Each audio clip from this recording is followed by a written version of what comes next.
Saludos chicos y chicas, vamos hoy a continuar donde nos quedamos en la bitácora anterior.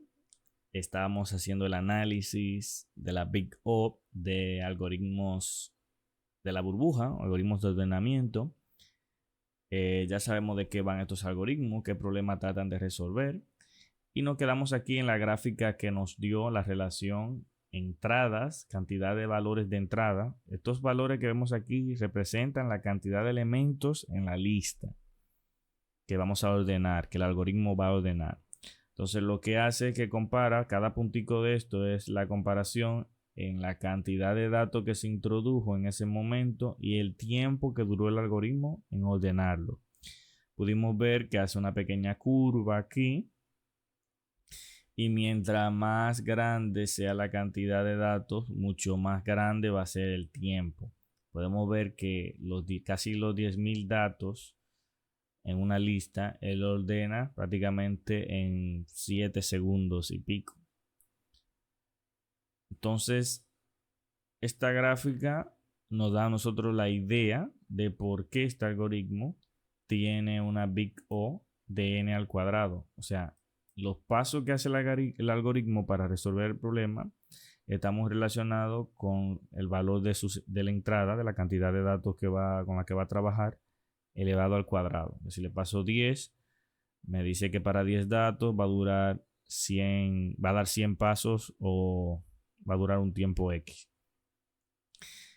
Quedamos que este análisis de tiempo de ejecución no es la forma más eficiente de analizar nuestros algoritmos, pero sí nos va dando una idea de cómo analizarlo. En esta parte lo que hice fue entonces hacer la gráfica. Esto es lo mismo siempre. Lo que hago es que le paso el data frame que genero con pandas y le digo el tiempo de los campos del data frame. O sea, en X digo que va a ser el tiempo de ejecución, Y va a ser la entrada, el tamaño de la entrada, y que el color va a ir variando según el tamaño de la entrada. El color va variando según el tamaño de la entrada. Mientras menos datos es blanco y mientras más datos es azul oscuro. Entonces vamos a continuar con el siguiente algoritmo. Desde ahora les digo que este algoritmo es mucho más eficiente que el de la burbuja. Lo considero uno de los más eficientes algoritmos de ordenamiento. El algoritmo Heaps-up es uno de los algoritmos más eficientes de ordenamiento. Entonces su Big O es logarítmica. Interesante, ¿verdad? Me dice que es un n, el valor de la entrada, multiplicando por el logaritmo de n. Logaritmo base 10 en este caso. Depende también de la base del logaritmo. Entonces la Big O de este es logarítmica y tiene una constante que es el valor de entrada, que va aumentando según va aumentando el valor del logaritmo. Pero recuerden que las curvas logarítmicas que han diseñado en sus clases de matemáticas tienen un crecimiento un poquito distinto a las funciones cuadráticas. En fin, este es el algoritmo Heaps-up. A simple vista, para muchas personas ven que hay dos for, ven que hay dos funciones, esta llama a esta función y dentro de esta función tiene un while infinito, dirían algunos, porque es siempre verdadero, pero aquí hay dos break, que es para salir de cualquier bucle. Y en simple vista diría cualquiera que este algoritmo dura más, porque o sea, tiene más código, más línea de código y cualquiera diría que será menos eficiente. Y es falso. Las líneas de código no cumplen esa característica de porque un algoritmo tenga más líneas de código que otro no quiere decir que tenga menos, no quiere decir que sea más eficiente que otro. Y este es un ejemplo de eso. Aquí hay mucho más línea de código que el de la burbuja.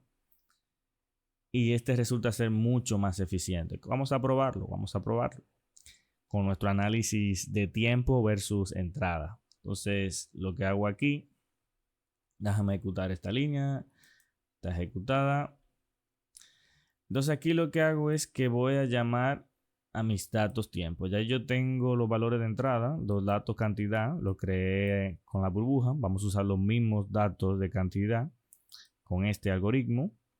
Y lo que quiero que me devuelva es el tiempo. El tiempo que dure para cada dato de cantidad de datos. Entonces ejecuto esto.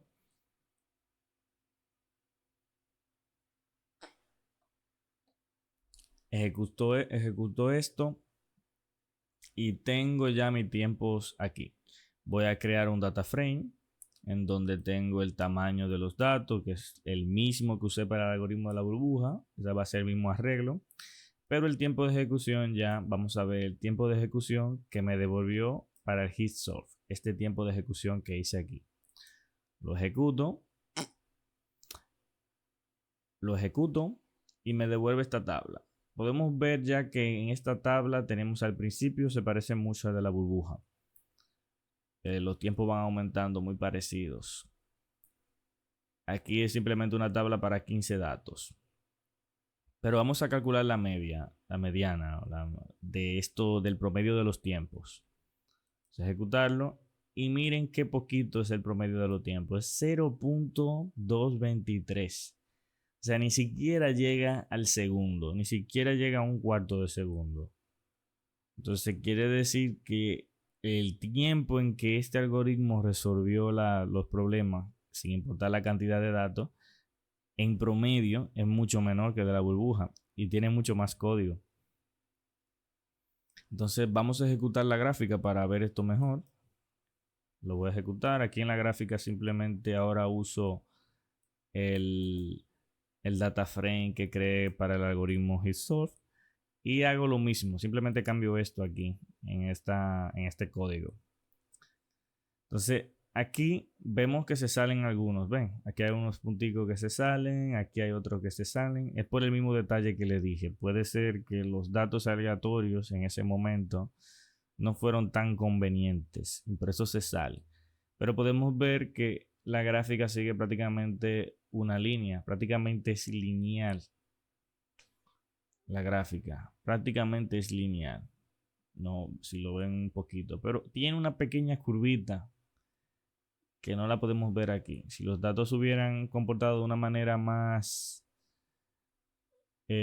justa, o sea que cada cantidad de datos estuviera de una manera, por lo menos se hubiera generado aleatoriamente de una manera con un caso, porque recuérdense que aquí estamos viendo que si ocurrió el peor de los casos, que es que salgan inversos, en un orden totalmente inverso todos los números, va a durar más el algoritmo que si le sale la misma cantidad de datos un poquito ordenados o todos ordenados, va a durar menos tiempo.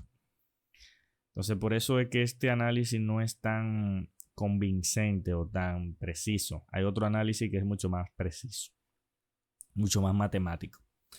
En fin, aquí podemos ver entonces que para 10.000 datos, ¿cuántos segundos duró? 0.05.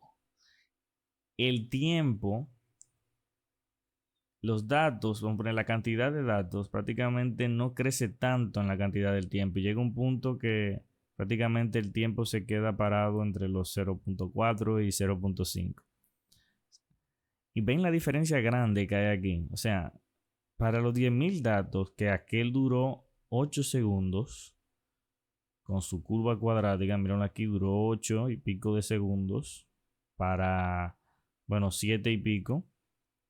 Este lo hacen 0.05, menos de medio segundo. Menos de medio segundo. Es mucho más eficiente. Entonces, este modelo que nosotros vemos aquí nos dice a nosotros a simple vista que ya este algoritmo va a ser más eficiente, porque si nosotros calculamos esos valores, las gráficas siempre van a ser logarítmicas, con un poquito de variación por la constante n, bueno, por los valores de n que van variando aquí. Y a simple vista, viendo esta notación de la Big O, podemos saber que este va a trabajar mucho más eficientemente en el tiempo que este. Muchos dirán, ¿por qué este algoritmo que se ve tan sencillito, con tan pocas líneas de código,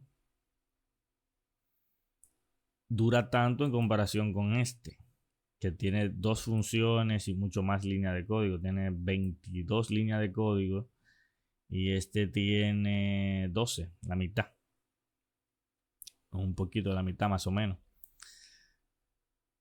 es para que vayan viendo de ahora en adelante que no, la línea de código no define que tú seas más. También los ciclos aquí, la forma en que tú lo hagas, tiene mucho que ver.